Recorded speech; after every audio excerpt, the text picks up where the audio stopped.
Hello and good evening, everyone. This is good evening from US and good morning from Singapore. This is Dr. Azeeza. I'm here with you with Dr. Renee, and Kate is joining us now. I think there's some technical glitch. She's not joined in yet. We look forward to seeing her shortly. And Dr. Renee, welcome. Thank you. I'm so excited to see you again. Thank you for having me. Yes, and we are having this episode number 3 of our 10-part series in solutions for mental well-being for inspiring corporate organizations to their greatness, for their cohesion, and also their ability to come together. Oh my God, I'm so happy. All right, we have the sister. Kate, you disappeared. I was like, oh my God, where did she go? Welcome, Kate.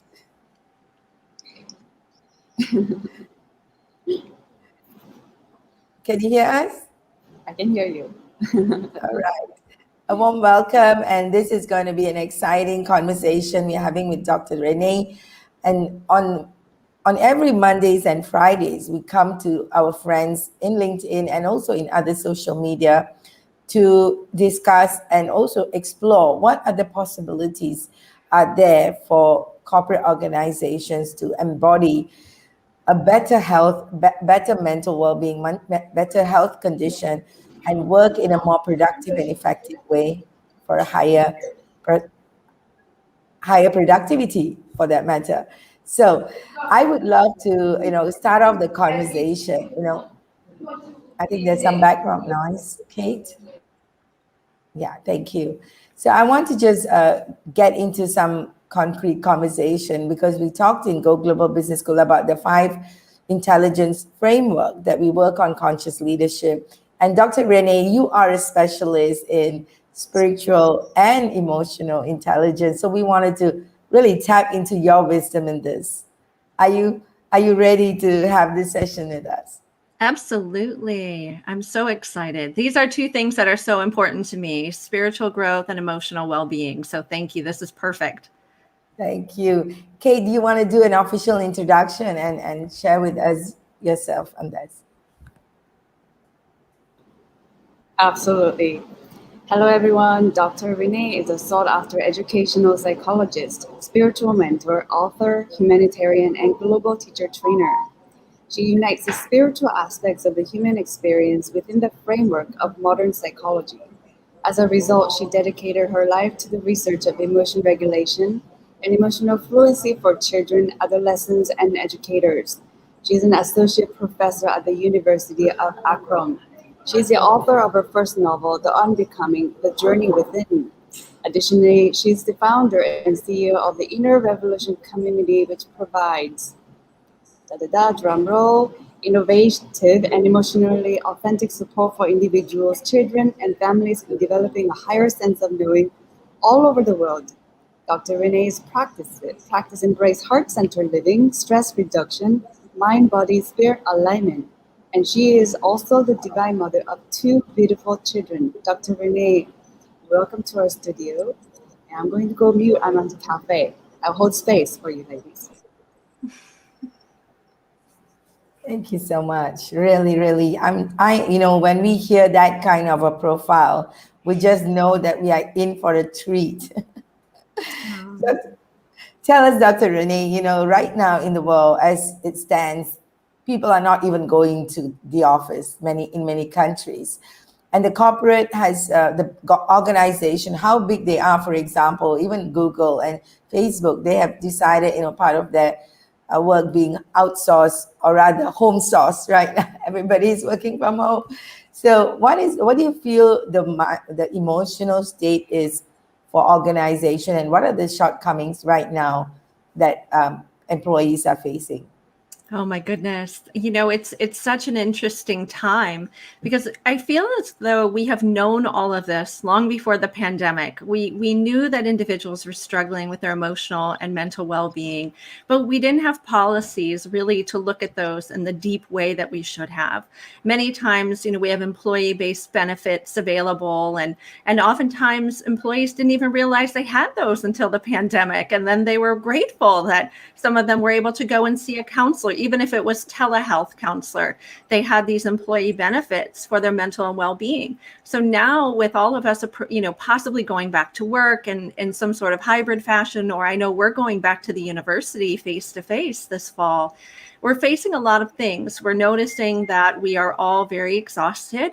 A lot of our emotion regulation practices are probably very slim to none. We're all challenged to be patient and to get things done again. And there's a lot of things that we haven't even seen yet, and long-term phobias that might emerge for some individuals as they do go back into the workplace, whether they're allowed to wear masks, or if maybe they feel a little awkward wearing a mask, even if they are vaccinated. There's so many things to have to contend with and think about as an organization, but also as an individual, thinking about how best can we meet the emotional and mental well-being of our employees and really start to, here's a really important part, I know we got to speak to in a previous event we did together, the spiritual leader that's emerging now in corporations and organizations, or if there isn't a model for a spiritual leader, might we be looking at trying to encapsulate that, incorporate that into our leadership regime? And so the spiritual leader is someone who is going to be able to look within each individual, to look within that spiritual need, that emotional need of the employees, meaning finding higher meaning in what I'm doing, finding greater purpose in what we're doing collectively as an organization. And that would be really wonderful, because when we can actually say, I care about you, I really do care about your emotional and mental well-being. And when you need a day for your mental well-being, it's not going to be seen as a negative. It's actually going to be encouraged. I think all of these things are coming forward for us to look at. Yeah. Oops. Are you hearing an echo? Nope, it sounds okay. Okay, I'm hearing an echo. I'm not sure what happened. Okay, that's great. So I want to ask you, as you talk about the spiritual leaders, that just popped up. What do you mean by spiritual leaders coming out, especially in corporates? And that is a very, enlightening experience, actually, when we say corporates are having this certain context to the way that they run an organization. When spirituality is put into it, that's going to be a different concoction. So can you further expand on that?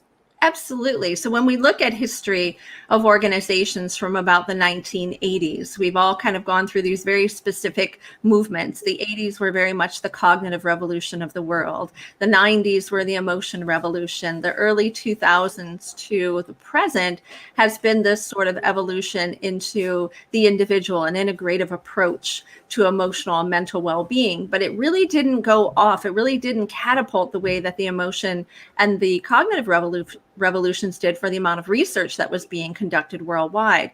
Since the pandemic, though, the spiritual revolution took off in about 2013. And that was where we started to see these wonderful leaders of the world, starting to come on top of the research agendas, being on news and TV shows, writing books, and then Western society, of course, really kind of came in and said, oh, I'm really interested in this. We're feeling that we're really missing something in life, and really started to adopt many of the spiritual practices. Well, since the pandemic, when everyone really started to slow down and really appreciate that opportunity, if they were fortunate enough, we know not everyone was able to work from home, but those who were able to, or to slow down, realized that they didn't want to return to that fast-paced agenda, that focus on that very competitive, really exhaustive model was one that wasn't working out very well.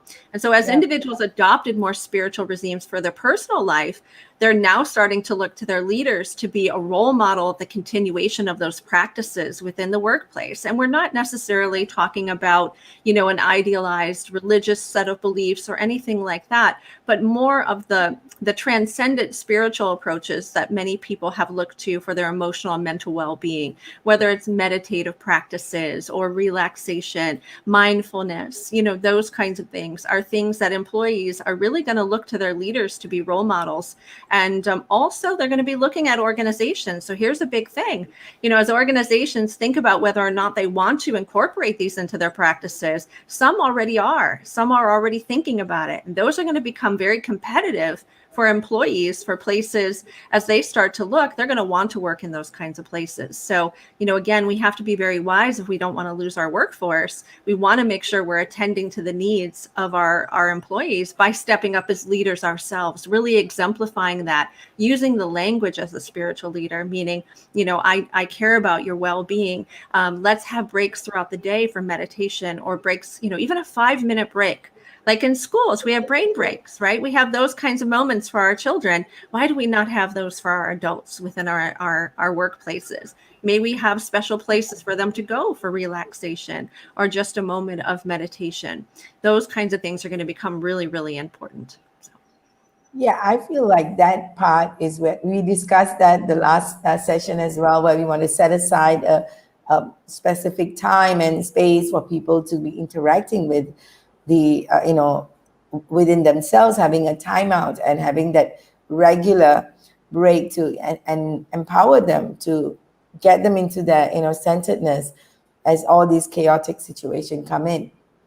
So how do you feel home-based corporate organizations are working, especially the employees? How do you feel they can cope better with this issue?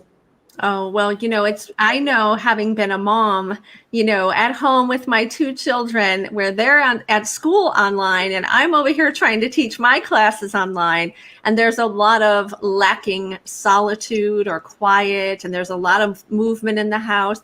There's so many things. There's lacking boundaries. I think that was something I really was challenged, was to create an absolute boundary where no one was coming in on camera, or anyone's calling for you because their printer's not working in a moment. There's so many things that we haven't thought about, that we're not just at home working, we're at home living and working. And so how do we balance those environments? So I think corporations, organizations that can think about those very needs of individuals. So for example, when we used to go to the workforce, as a single mom, I had to think about childcare or someone to drive my child to school in the morning. Well, now my child's here, but if they get done before I'm done for the workday, who takes care of them, right? Those kinds of things. So we're really needing to think about, long-term childcare and those different kinds of situations, or may we provide greater times of breaks in the day so we can attend to those kinds of things. I think check-in points. Also, I get very exhausted staring at a screen all day. So I think we have to think about, I do a lot of fun exercises with my students, eye movements, and all sorts of different things to keep ourselves challenged. We might need to think about those kinds of things. Might we also think about psychological benefits, increasing the psychological, mental, emotional benefits for our employees, to have someone to talk to more often than just, the amount that employee benefits provided before. And I think the home base works for some, but for others, it can be very, very exhausting and full of conflict in the day. And if we can create in our policy an understanding that they're not going to be penalized if they're a minute late, or if they have to step off camera for a couple of minutes to attend to something, we just have to be a little bit more accepting as spiritual leaders to say, it's okay. We understand that this is not a perfect system. And so imperfect things are going to be very common, and we're going to be okay with that. A dog barking or something we can't control anymore in the background. So I think those are really things we never had to think about before, right? And how do we allow people to feel okay in that? Or maybe longer deadlines, right? Not such tight deadlines for things, because people are really, really tired. And this is taking a different energetic base emotionally. So might we extend our deadline so people don't feel so stressed, to try to do things as quickly as we used to when we were in the office and we had all the resources available to us and time away from our home and a lot of different energy. So those are some things that I'm thinking about. Dr. Renee, I have a question here. You talk about energy and psychological, distress, and that adds to stress. When we go into the office, there's an added invisible layer of that which adds stress to us, and that you're naming that right now. And how do we, moving forward into the future, put human first and then task later? How do we do that? We need to talk about this, because things are now work first, like we're slaves. No, we matter first. What do you think? I'm clapping all around for what you just said, because I was in a speech earlier today where we were talking about, this idea of mindfulness in everything that we do. And I said, Again, it's about the humanness. This is what the pandemic really allowed us to see, that humans are craving leaders to be human, to not be robotic, to not be systemic, to not be so performance driven in the way that we used to. I don't think that the old system is ever going to fit again, no matter how hard we try to squeeze it back in. It just isn't. Where something happened to all of us at the exact same time for the exact same amount of time. And this has changed all of us for some for good and for some for improvement, right? And we're able to reflect on our needs now more. We're able to be empathetic for others because we see it happening to other people and us simultaneously. So I think what has to happen here, it has to come from the top down. Our leaders have to be trained in these approaches of humanness, empathy, and compassion and kindness, and how not to, well, here I'll back up real quick, how not to focus on their own survival in the corporation and miss what's happening in front of them. Because many of our leaders, again, if they don't meet their performance benchmarks, they might lose their job as well. And they have their family to think about and the things that might happen to them. And so it ends being this trickle down system where the leader who's worried about what's going to happen to them then is expecting more of those who are below them or next to them. And then the expectations just spiral out of control and everyone's stressed. But a spiritual leader is one who can transcend above that performance marker, who can find the greater meaning and purpose of what we're doing collectively. They will be one who will use vernacular that is beautiful and connecting. They will be supportive. They will give permission to their employees to say, I hear you, I understand you. Let's talk through this. How can we improve this? What can we do?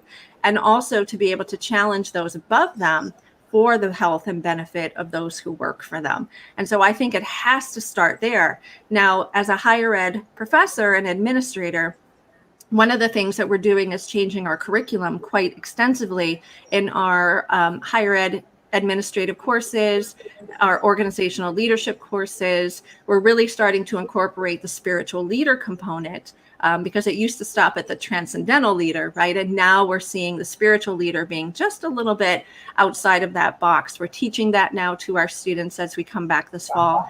And hopefully going to be training our HR administrators and how to onboard and talk to individuals as they come in.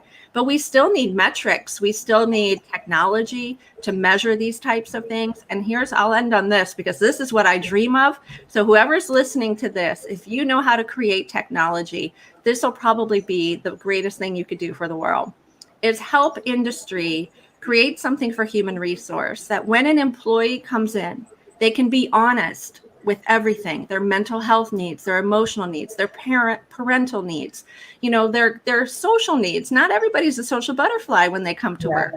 And if they can be honest about all of those things, and we can create a metric each year about how we grow and evolve toward those goals, as well as how well we work, I think you're going to see something really spectacular. I don't know how to do that.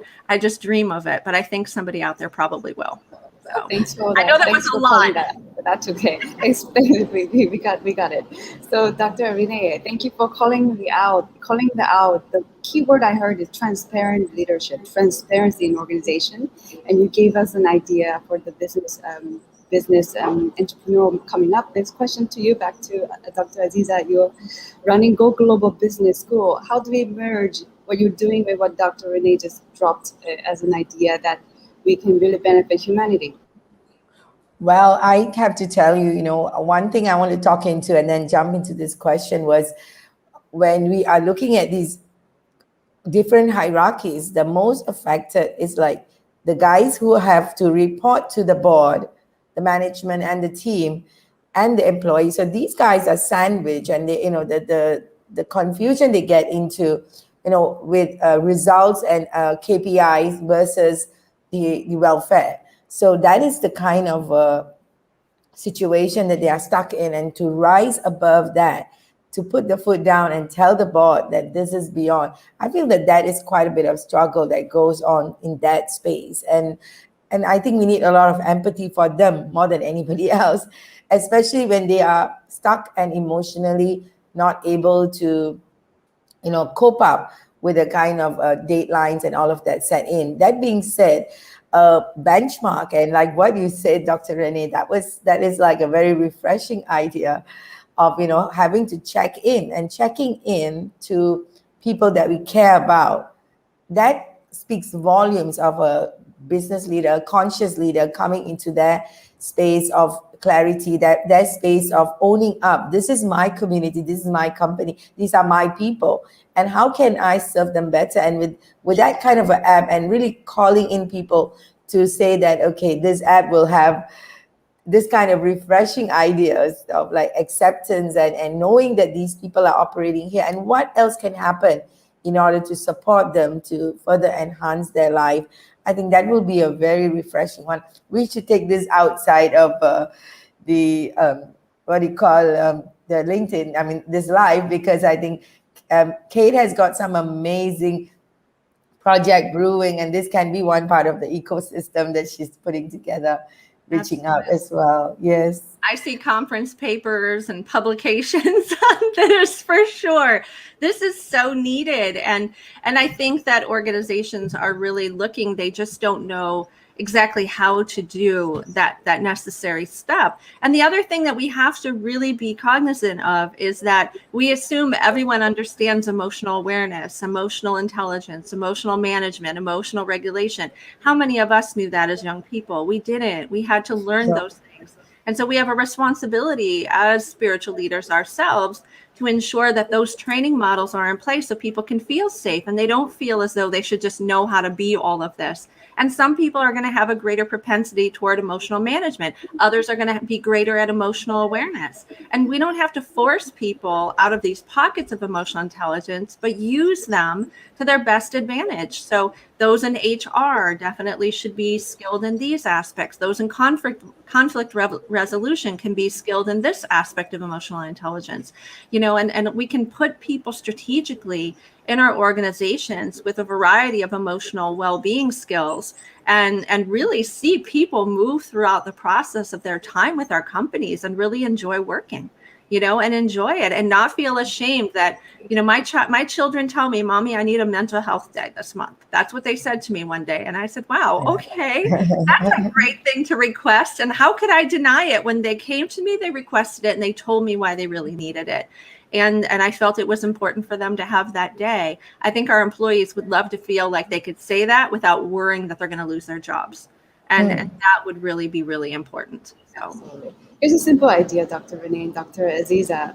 As we traditionally are not taught how to love ourselves and how to be emotionally intelligent, we can entertain the idea when we work to work, the new work model in the corporations is part teaching people how to improve their mental intelligence, emotional intelligence, that perhaps in the early childhood, we didn't get taught. So if we do, we create the space in corporate world and create that a sacred environment, then we will really enjoy going to work. That's my vision. Yes. Yeah, some of the most, favorite companies in the world that are rated the nicest to work for, the most fun to work for, people feel safe. They're already doing a lot of these kinds of things. They're creating environments that are not only aesthetically pleasing to go and work for, but the amount of time that they're allowed to take off for their emotional well-being. They're allowed to bring pets to work at time. They have like this opportunity to be involved with their children's lives. There's no reason to create these brick walls between life and work. If we really want people to feel healthy, then there should be this beautiful sort of flow and a fluidness to it, where we don't have to create these boundaries that are fortresses that make us feel like every Monday there's this huge energy I have to get myself into because I'm leaving home and going to work. I should want to go to work. And it's like, I feel this continuation of my life and something that I feel really good about. And people will probably work longer in their lives without complaint, and they'll probably perform 10 times better simply through their happiness level. So. That is so powerful. And I just want to talk a little bit into the conflict management you were talking about. I mean, that is a big one, and how organizations can go about shifting that, that dichotomy, as I said, as spiritual leaders, when they step into that. By the way, that term in Asia would be very interesting to be seen in corporates. I'm not sure how it is being accepted in US, but in here, in Asia, that even though we talk about Asians being very spiritual, there is a certain level of hold back in the way that we want to make everything prim and proper, and that steadfastness versus going into a flow, like what you say, giving the heart and the value of humanity, like seeing people for who they are and respecting and value them for who they are, rather than saying I'm this and that. So the conflict management conversation would be something very refreshing for us to look at from the space of what are some of the one or two elements that people need to look at when they're going into conflict management, especially in this space of allowing things to happen, being at home or in the office where deadlines are not able to be met. Oh, I think we have to check in with our bodies very much as leaders, as employees.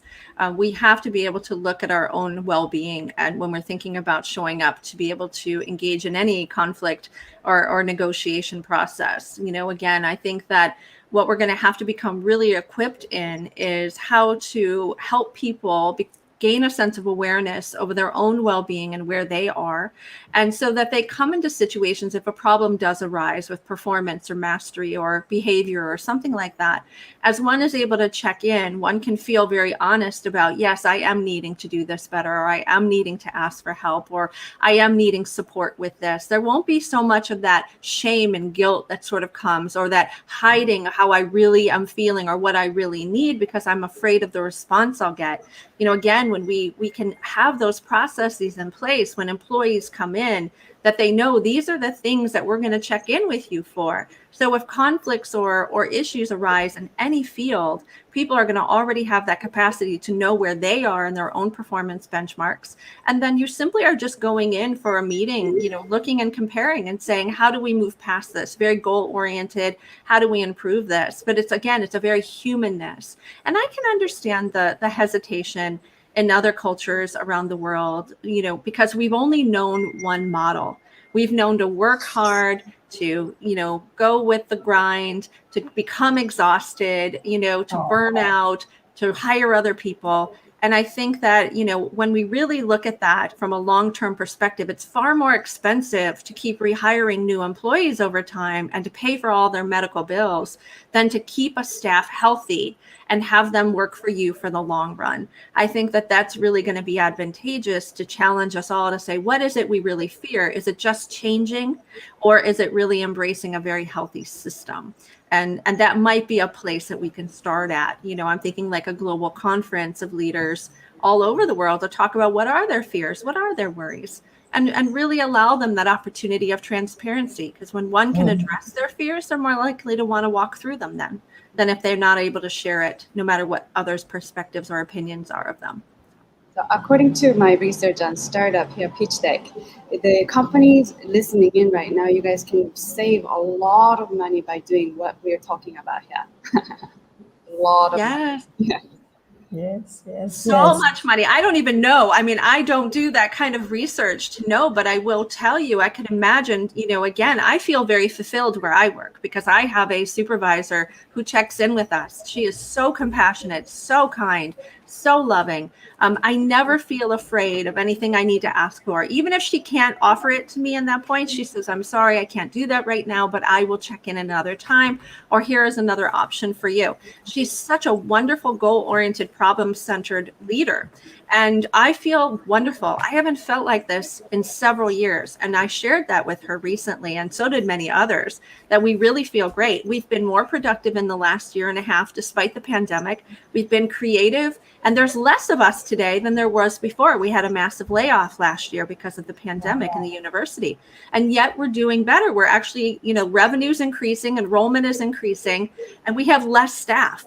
So that means that we're actually quite happy and we're being productive as a result. So I'd say never, ever discount the role of happiness in your employees because it goes really, really far. It really does. Oh my God, this is really good. Because when we are looking at, sorry, there's an echo coming to me when I'm speaking. I'm not sure where this is.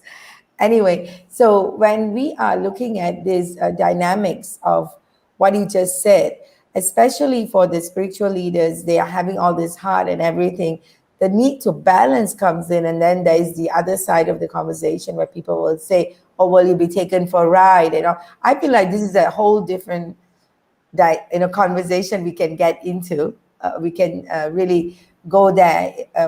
Probably not this time. Next time we can get into that conversation, because we really want to know that, and corporates want to have the confidence that because you're soft, because you're forgiving, because you're gentle, and men and human have always been taught that they have to use a certain level of authority to get work done. So that conflict kind of always puts a check, especially in a patriarchal environment like Asia.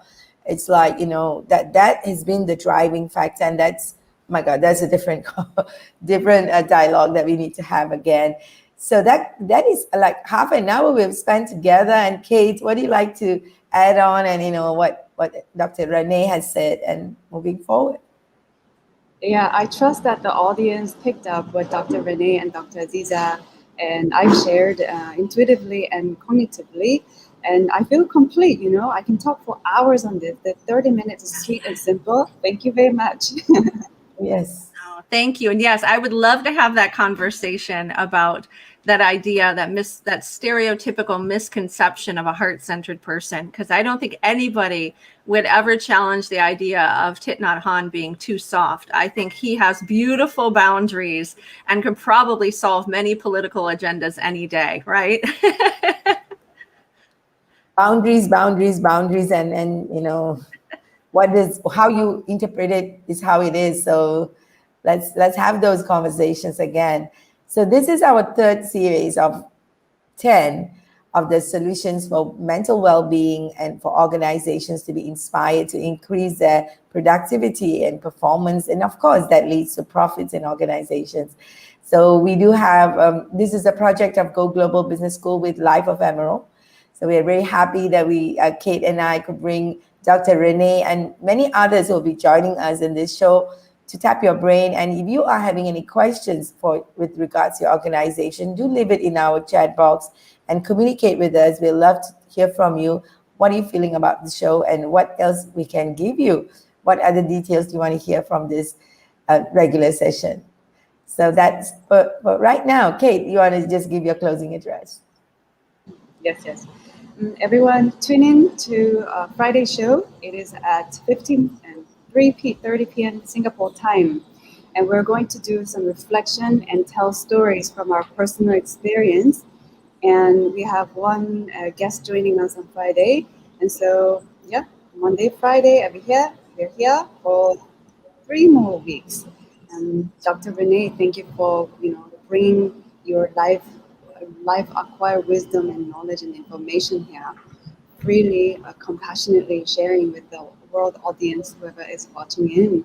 And Dr. Azeeza, thank you for holding the light at the anchor with all of us. And I am really blessed to be plugging into this system, speaking about conscious leadership and conscious capitalism. Thank you.